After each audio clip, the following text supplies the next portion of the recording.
warahmatullahi wabarakatuh.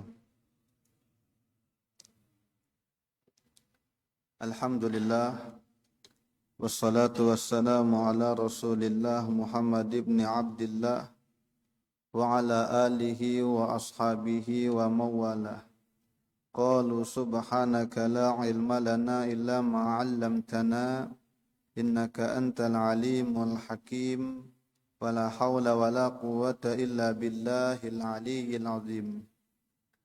Jamaah yang dimuliakan oleh Allah, kita bersyukur Allah berikan nikmat iman, nikmat Islam, nikmat sehat, nikmat umur, nikmat taufik dan hidayahnya, sehingga maghrib malam hari ini Allah masih mengizinkan kita untuk pergi ke masjid, kita sholat berjamaah, kita ta'lim bersama.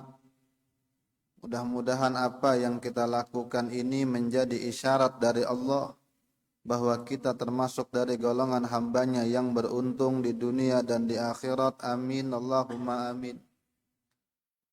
Salawat salam terhatur kepada baginda Nabi besar Muhammad sallallahu alaihi wasallam, kepada keluarga beliau, sahabat, pengikut ila akhir zaman. Sambil kita berniat i'tikaf dalam masjid ini, sedikit kita membaca nasihat-nasihat Imam Abdullah Al-Haddad dalam kitabnya Risalatul Mudzakarah. Dan ulun hanya menggantikan saja, mudah-mudahan pian kada kecewa. Karena pemain pengganti itu tidak sama dengan pemain asli, tapi mudah-mudahan apa yang kita upayakan tidak mengurangi keberkahan pada pertemuan malam hari ini. Amin Allahumma amin. Sebelum kita membaca nasihat beliau, terlebih dahulu alangkah baiknya kita berkirim surah Al-Fatihah teruntuk guru-guru kita, orang tua kita, kakek nenek kita, orang-orang yang berjasa dalam kehidupan kita, wabil khusus li muallifi hadzal kitab, li amwatina wa amwatikum wa amwatil muslimin, annallaha yaghfir lahum wa yarhamuhum wa yu'li darajatihim fil jannah wa yanfa'una bihim asrarihim wa anwarihim wa ulumihim wa nafahatihim fid dini wad dunya wal akhirah wa ala kulli niyatin salih wa ala kulli ma nawa bihi salafus salih biniyatil qabul wa tamami kulli sudi wa ma'mul wa ila hadratir rasul sallallahu alaihi wasallam. Al-Fatihah. Bismillahirrahmanirrahim. Alhamdulillahi rabbil alamin arrahmanir rahim maliki yaumiddin iyyaka na'budu wa iyyaka nasta'in ihdinas siratal mustaqim siratal ladzina an'amta 'alaihim ghairil maghdubi 'alaihim waladdallin. Jamaah yang dimuliakan oleh Allah, Allah berfirman, "Wa ma khalaqtul jinna wal insa illa liya'budun." Tidaklah aku ciptakan jin dan manusia melainkan agar mereka beribadah. Maka tujuan kita diciptakan itu hakikinya adalah untuk beribadah kepada Allah. Ibadah itu maknanya luas. Sehingga ulama membagi menjadi dua macam ibadah. Ada ibadah yang disebut oleh para ulama dengan ibadah mahdhah. Dan yang kedua ada yang disebut dengan ibadah ghairu mahdhah. Ibadah mahdhah itu ibadah yang murni, yang memang Allah tetapkan caranya, waktunya, sehingga tidak ada kreativitas kita di situ. Nah, dalam ini biasanya hubungan bid'ah itu ada di situ. Misalnya diwajibkan kepada kaum muslimin dan muslimat salat 5 kali dalam sehari. Lalu dia berkata, kita sudah pakai ijazah khatam salat. Jadi tidak perlu salat lagi. Cuma cukup eling ingat saja kepada Allah, maka dianggap salat. Ini bid'ah. Tidak. Atau misalnya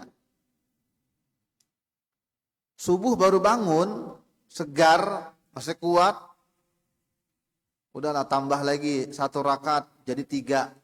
Kalau 2 kan sedikit aja. Tambah lagi. Sehingga menyalahi aturan bid'ah. Ya. Haji itu ditetapkan pada bulan-bulan haram.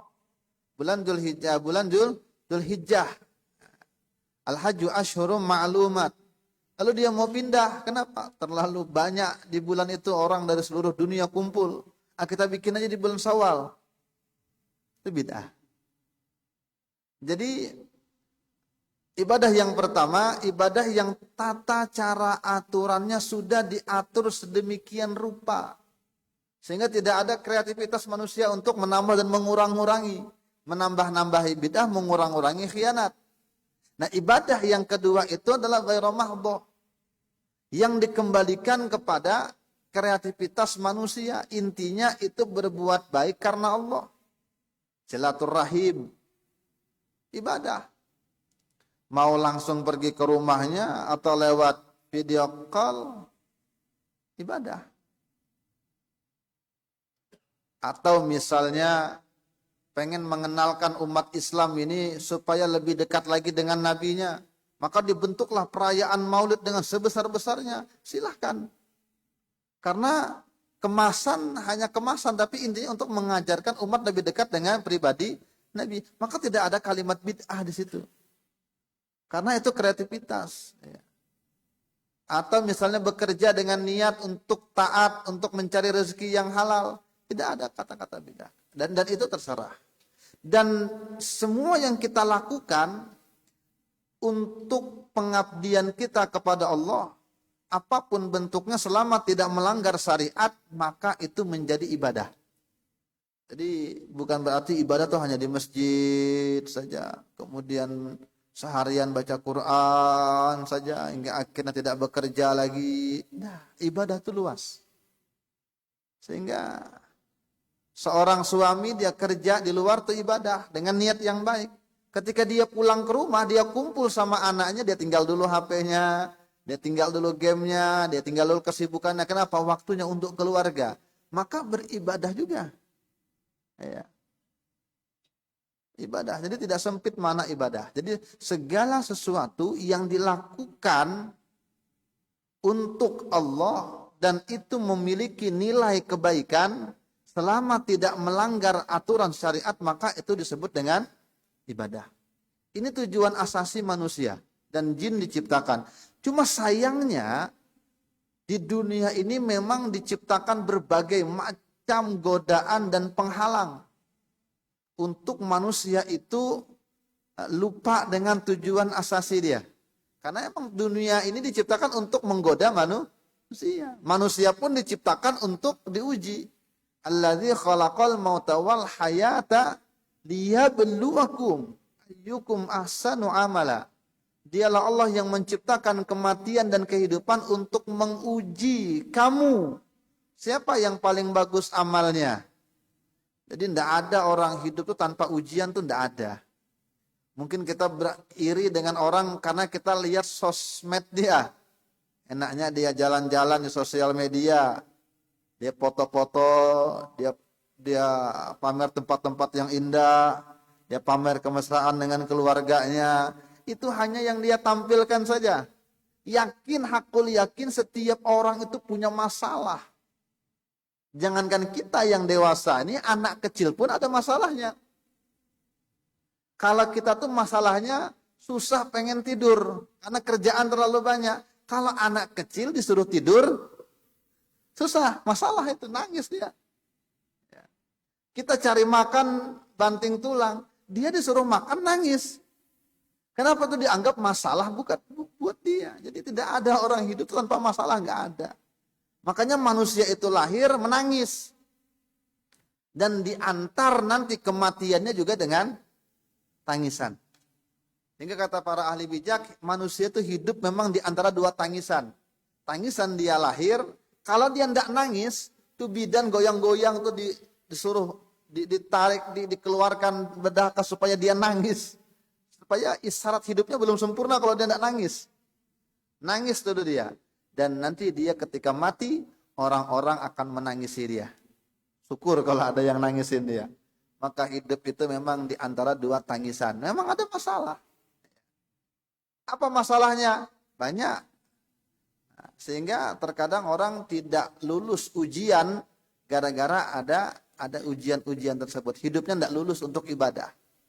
Ya, kita kembali, tujuan asasi manusia untuk ibadah. Tetapi makna ibadah tidak sempit. Jangan diartikan hanya untuk masjid, ibadah, tidak. Tapi semua selama perbuatan itu baik, diniatkan karena Allah, maka itu menjadi ibadah. Dan tidak ada kata bid'ah kecuali pada ibadah yang mahdoh tadi, yang ketentuannya sudah diatur dengan Allah. Nah, kira-kira yang kita bahas malam hari ini itu apa penghalang manusia sehingga dia lupa dengan fitrah penciptaannya, sehingga yang awalnya diciptakan untuk ibadah kok ada orang itu tidak taat, bahkan ada orang itu yang dengan kitab sucinya pun tidak bisa baca. Ada orang yang pergi ke masjid cuma seminggu sekali dengan catatan tidak sibuk. Jumat saja.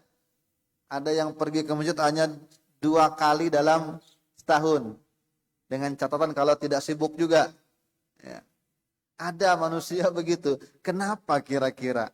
Maka Imam Abdullah Al-Haddad menyebutkan semua rintangan orang untuk taat kepada Allah itu ada 4.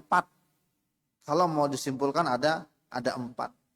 Yang pertama kata Imam Haddad adalah karena kebodohan dia. Tidak paham dengan hakikat kehidupan. Dari siapa dia diciptakan, untuk siapa dia diciptakan, mau kemana dia setelah dia mati. Dia tidak paham dan tidak pernah merenung soal itu dia. Tidak pernah juga kumpul dengan orang-orang yang pintar, sehingga akhirnya hidup dia larut-larutnya. Itu pertama karena kebodohan. Dan tidak ada obatnya kecuali belajar dan berkumpul dengan orang-orang yang pintar. Yang kedua kata Imam Haddad, karena lemah iman. Orangnya tuh alim, tetapi kasusnya pencabulan. Ada. Iya Pak, ada di TV itu. Katanya punya pondok pesantren, tetapi kena tindakan kasus asusila itu berapa kali kena. Ya.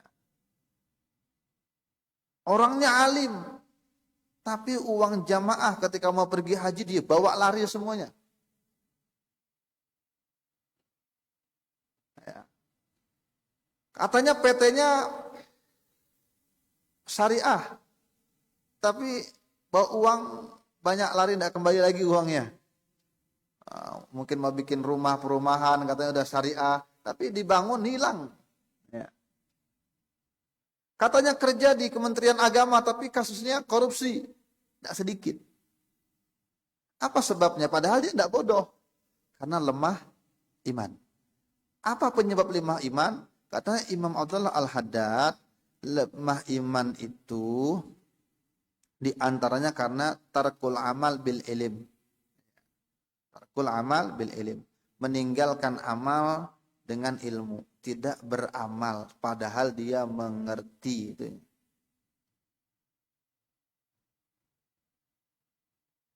Itu sebabnya di antaranya. Paham cuma tidak mengamalkan. Sehingga orang berilmu tapi tidak mengamalkan, belum dianggap orang alim. Maka yang dikatakan orang alim itu apabila amalnya sesuai dengan ilmunya. Dan ilmunya berbuah dengan amal. Maka sepaket akan menguatkan iman. Jadi pengetahuan saja itu tidak menguatkan keimanan kalau tidak disertai dengan amal. Sehingga jangan heran ada katanya ustadz, ada katanya paham agama, tapi kok tindakannya bertentangan dengan agama. Cuma bajunya saja agama, tampilannya saja agamis, tapi kok kelakuannya tidak. Karena mungkin ilmunya banyak, tetapi dia tidak mengamalkan ilmunya. Itu yang kedua, lemah iman. Salah satu penyebabnya karena tidak mau beramal dengan ilmu yang dia miliki. Yang ketiga kata Imam Haddad, tulul amal. Terlalu panjang angan-angan. Masih punya ambisi. tulul amal. Ini kita pernah bahas rasanya di pertemuan yang terakhir di sini rasanya, tulul amal. Kalau tidak khilaf. Tulul amal. Perasaan itu nanti-nanti saja. Ayo pergi haji, uang banyak, nanti saja. Belum terbuka lagi hati. Bukan belum terbuka hati, jangan-jangan Allah tidak mau panggil. Karena kamu tidak mau buka hati duluan. Ya, padahal uang banyak. Ya. Nanti ketika sudah sakit-sakitan, aduh kenapa tidak pergi? Tidak mampu lagi. Bukan tidak mampu, dulu mampu. Cuma sekarang tidak mampu gara-gara melalaikan. Kenapa? Dulu masih banyak angan-angannya. Pengen itu, pengen ini. Akhirnya lupa dengan ibadahnya. Atau bahkan lupa dengan kematiannya. Kenapa? Terlalu panjang angan-angannya. Ya, orang yang terlalu panjang angan-angan sampai tua dia tidak ingat-ingat dengan kematian. Umur 70, umur 80 masih sibuk dengan politik, masih berebut jabatan. Ya. Kenapa tidak? Tidak ingat dengan kematian karena tulul amalnya ada. Tulul amal itu dia merasa hidup itu masih lama di dunia, matinya nanti-nanti aja gitu. Itu tulul amal diantaranya. Kalau tulul amalnya hilang, maka akan bagus perbuatannya. Maka dikatakan dalam riwayat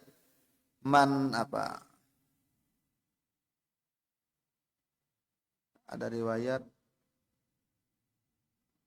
man tola amaluhu sa'a amaluh.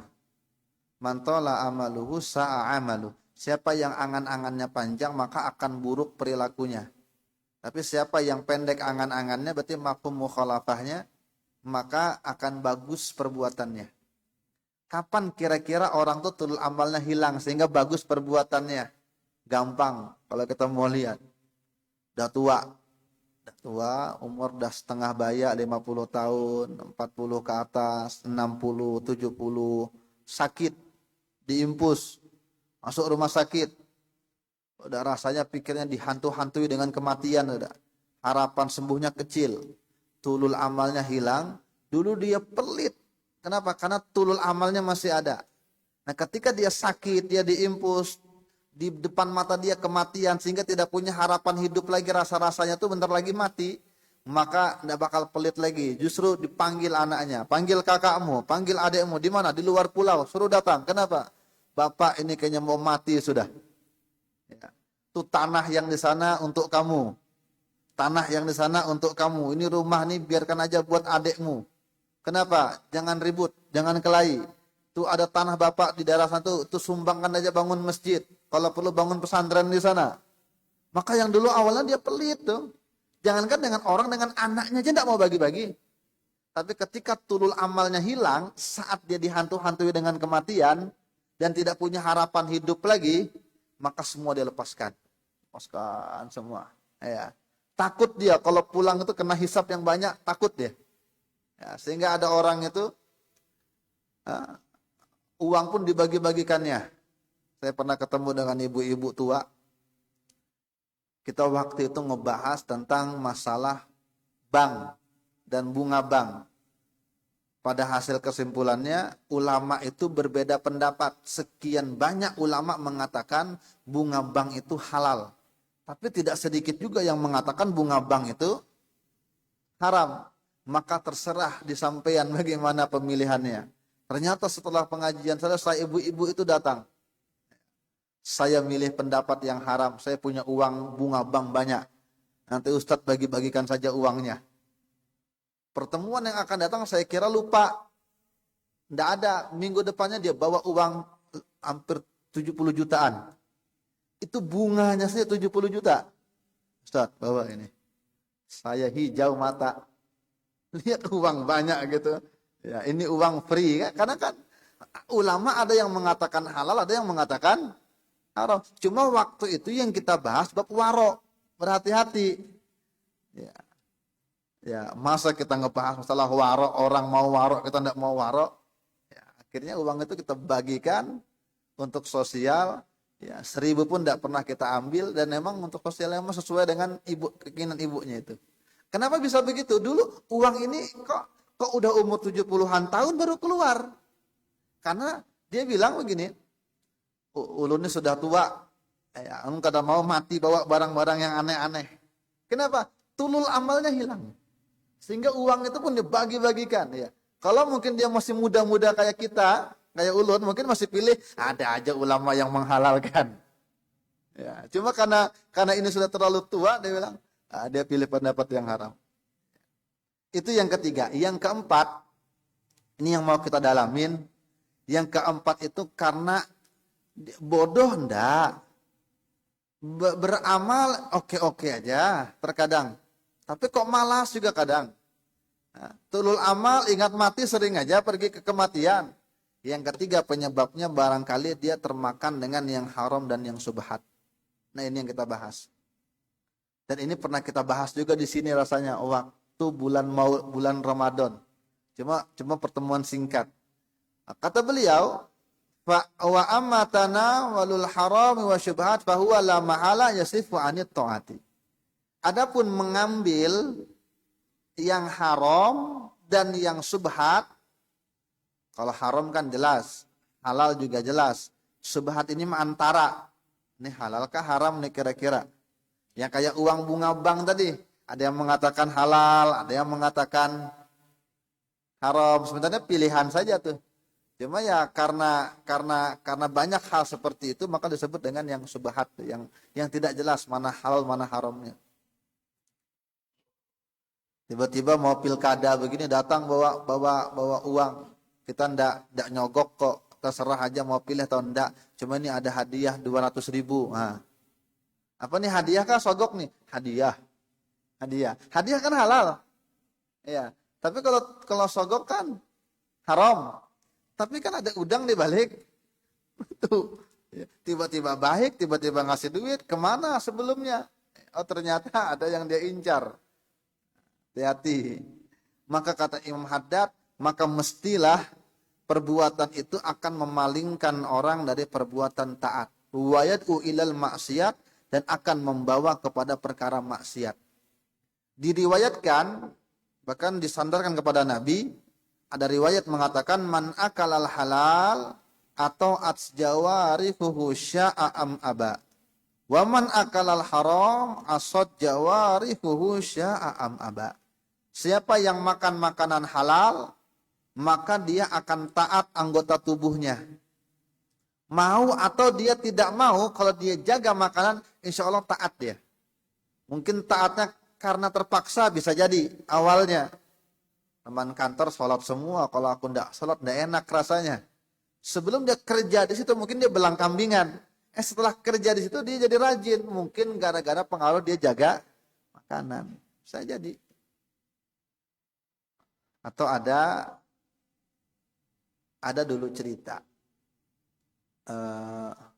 Ada ustadz muda. Ustadz muda ini dia kalau pulang malam kadang bawa makanan. Kadang gitu kan kalau maulid tuh penceramah tuh pulang bawa makanan. Nah, dia baru hidup, dia mau beli rumah. Ini cerita nyata di Jawa. Saya baca di sosial media teman itu. Dia bilang dia alumni pondok pesantren, dia ingat dengan kiainya. Insya Allah kalau makanan itu dijaga, insya Allah kelakuan baik. Ya karena memang dalilnya ada, hadisnya ada.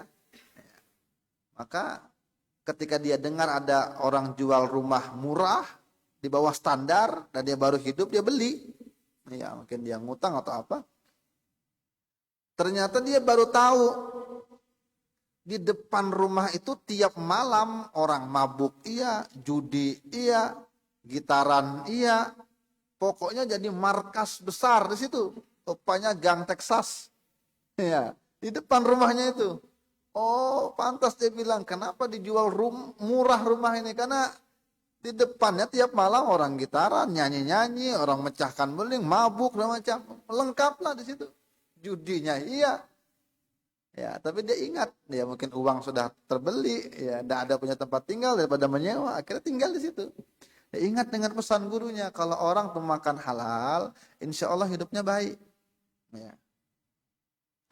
Dia niatkan setiap kali dia pulang ceramah, tuh orang kan ngasih ikhlas tuh. Ya, enggak ada yang terpaksa. Ya. Ketika dia bawain makanan, dia mampir di situ, dia kebagikan makanan, dia dekatin lambat-lambat, pelan-pelan, dia dekatin. Berubah semuanya orang di situ. Kenapa? Karena barokah makan berkat. Makanya namanya berkat.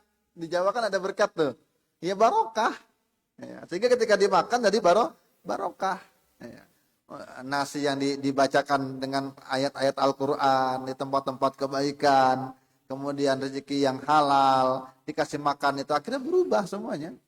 Sehingga memang riwayat mengatakan siapa yang makan halal maka dia akan taat. Dan siapa yang makan haram maka anggota tubuhnya akan maksiat mau atau dia tidak mau. Mesti dia akan maksiat. Mungkin pikirannya, hatinya oke sudah. Saya subuh pengen bangun, tidur cepat-cepat supaya tidak ngantuk dan tidak kesiangan. Tetap aja bangun jam 8, jam 7. Padahal sudah juga alarm di setting, tidur tidak terlalu malam, tidur tidak terlalu kenyang. Tidak ada sebenarnya alasan untuk dia tidak bangun. Kenapa? Karena semua mendukung. Tapi tidak bangun-bangun. Barangkali memang tubuhnya yang tidak mau dipakai untuk taat. Karena ada riwayat siapa yang makan haram, maka mesti tubuhnya akan maksiat mau atau dia tidak mau. Jadi terpaksa dia akan maksiat. Ya. Kalau makan makanan haram. Makanya ada riwayat mengatakan kul ma syi'ta famisluhu ta'mal. Makan aja kamu apa yang kamu mau, tapi kamu akan menjadi akan beramal, akan berbuat seperti apa yang kamu makan. Kalau kamu makan halal, maka perbuatan akan baik. Kalau kamu makan haram, maka perbuatan akan tertuju kepada arah-arah yang haram. Ya. Maka hati-hati anak kita, bini-bini kita, keluarga kita, jangan sampai masuk uang yang haram. Kenapa? Karena kalau sudah masuk yang haram, maka kelakuannya kelakuan yang haram. Susah diatur. Suruh sembahyang, tidak bangun-bangun, subuh isya, tidak pernah sholat. Ya. Padahal dia rajin aja ke masjid. Kenapa? Bininya begitu. Nah, mungkin dulu mungkin ada perilaku yang bininya mungkin sering makan yang haram. Sehingga pengaruh itu. Ya. Dulu, orang tuanya Al-Imamul Juwaini.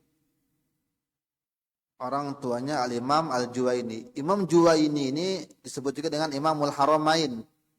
Guru daripada Al-Imamul Ghazali. Dia mimpin sekolahan hebat yang melahirkan para ulama. Ya, madrasah, saya lupa, Nizamiyah. Nah, jadi madrasah hebat ketika itu di Baghdad namanya Nizamiyah. Di zaman Imam Al-Ghazali. Imam Ghazali adalah murid di situ. Dan beliau adalah ketuanya. Dan beliau cerita, abah saya itu selalu menjaga apa yang masuk ke dalam mulut saya. Sampai satu hari, ketika abah itu keluar rumah, dia dapatkan ternyata saya itu disusuin dengan seorang perempuan yang tidak dikenal dengan abah. Ya. Bukan orang buruk, bukan. Tidak dikenal saja. Mungkin tetangga baru, atau kenalan siapa ibunya, tiba-tiba kok disusuin dengan orang ini. Padahal selalu dijaga istrinya supaya jangan makan yang haram. Karena air susu itu kan hasil dari makanan. Sehingga dijaga. Ketika ditahu, langsung diambil anaknya, langsung dikorek-korek sampai anak itu muntah. Bayi muntah. Ditanya, kenapa begitu? Bilang, seandainya anakku ini mati, aku tidak lebih sedih daripada seandainya dia termasuk makanan yang haram. Ya, jadi seandainya dia termakan yang haram tuh lebih sedih daripada dia mati sekalipun. Ya. Sehingga bagaimana kualitas Imam Juwaini tidak diragukan lagi. Ya. Kitabnya di mana-mana dibaca. Kitab Waraqat itu karangan Imam Juwaini. Mengusul fikih disarah dengan berbagai macam ulama, berbagai madhab disarah. Dijelaskan kitabnya itu. Kenapa? Ini orang penuh dengan keberkahan. Kenapa? Karena orang tuanya ngejaga jangan sampai anak ini masuk makanan yang haram. Ya. Tapi Imam Juwaini itu kalau debat dengan orang agak terbata-bata. Jadi kalau debat tuh mungkin di pikiran sudah oke nih konsep-konsepnya nih. Tapi ketika debat nih mulutnya susah diajak untuk benar gitu. Selalu berat untuk mengungkapkan apa yang dia tahu. Kata Imam Juwaini, ini barangkali ini sangkutnya dulu saya pernah disusui dengan orang yang tidak jelas. Ya, tidak tahu orang itu dari mana, apa yang dia makan, mungkin barangkali itu. Ya. Tapi kan anak kecil, justru anak kecil itu warna yang polos. Tergantung kita mau kasih warna apa. Nabi itu sendiri, Nabi kita Muhammad, ketika cucu beliau Sayyidina Hasan itu makan buah korma, dan beliau tahu korma itu korma zakat, dan zakat tidak boleh buat keluarga Nabi Muhammad, maka beliau korek. Anak kecil korek, ya umur 8 tahun, 9 tahun, mungkin kurang-kurang lebih segitulah. Maka ketahuan makan buah korma itu, dan korma itu dari zakat, maka dikorek dengan Nabi mulut Sayyidina Hasan. Kalau kita kan biarkan aja orang anak kecil juga sekali-sekali. Tapi Nabi tidak begitu mengajarkan.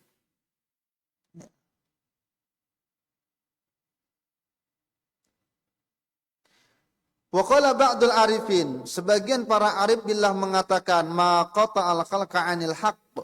Tidak ada yang memutus seorang makhluk kepada al-haq Allah, wa akhrajahum min dairatil wilayah, dan tidak ada yang mengeluarkan seseorang mereka dari lingkaran kewalian melainkan karena ketiadaan taftishihim an hadhil luqma, ketiadaan perhatian mereka, ketiadaan hati-hati mereka, interogasinya itu tidak ada tentang lukmah, tentang suapan.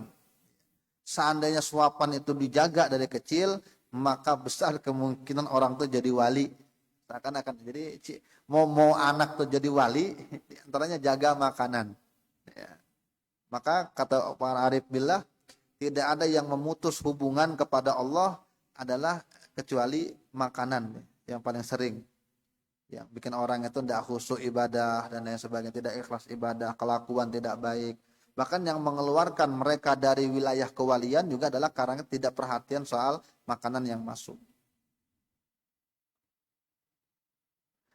Wa akalal haram wa syubhat wa in ata'a fata'atuhu ghairu maqbulah.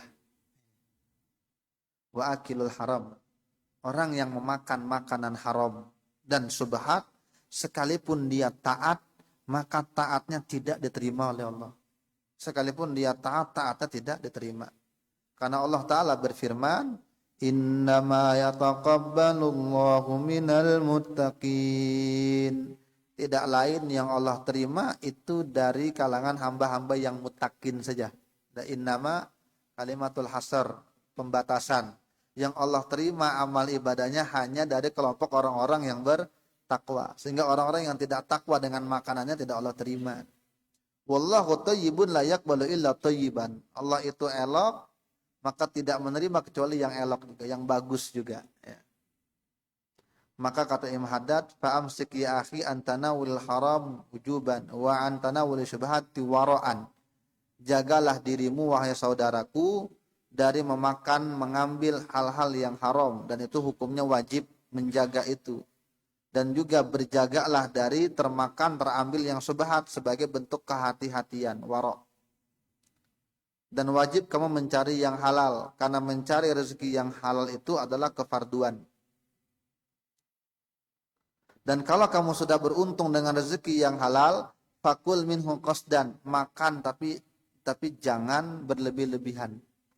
Ya. Makan tapi jangan berlebih-lebihan. Walbas minhu qasdan, pakai aja pakaian tapi yang sedang-sedang aja. Ya. Wala tusrif fa innal halal la yahtamilus saraf. Jangan berlebih-lebihan, karena sesungguhnya perkara yang halal itu halal, tetapi yang namanya halal itu bersih daripada dengan kelebih-lebihan itu, berlebih-lebihan. Wa iyyaka wasyaba, hati-hati dengan kenyang. Karena kenyang itu sekalipun dari perkara yang halal, tapi itu menjadi sumber dari segala kejahatan. Ya, buka puasa atau kenyang, yang awalnya niat mau tarawih, tidak pergi tarawih. Ya. Atau misalnya habis makan maghrib, ibu-ibu, nanti gen bisa dulu, santai dulu, main-main HP dulu, kekenyangan. Ujung-ujungnya main HP teguringan, bangunnya 10, kena gen jam 12, isanya.